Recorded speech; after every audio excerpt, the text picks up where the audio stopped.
first test build of Windows 2000 64-bit Rediscovered.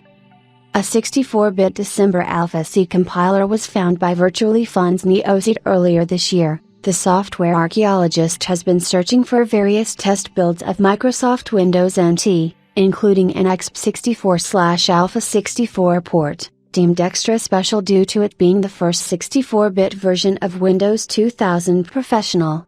The small discovery of this obscure compiler was celebrated, but its functionality is ultimately not all that useful. NeoZed notes that the items have been sitting within 1999 vintage Windows platform SDKs. It turns out that the x64 compiler set has been hiding in plain sight for decades.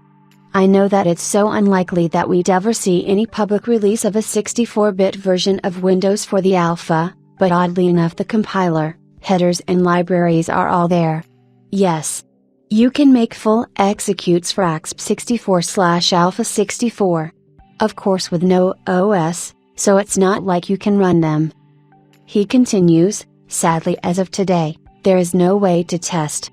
There is one surviving machine with Windows 2003 x64, outlined in an article by Raymond Chen. It's a great read about how Alpha 64 NT port came to be. The machine is still sitting in Microsoft archives. Hopefully one day someone can dig it out. The story could have ended there, but a follow-up post appeared on Virtually Fun earlier this week, courtesy of guest contributor Antoni Sawicki, aka Tanox, who has also experimented with the cross-compiler.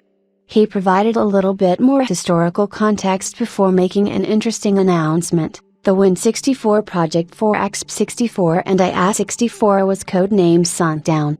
Sadly, 64-bit Alpha AXP Windows was never released outside of Redmond.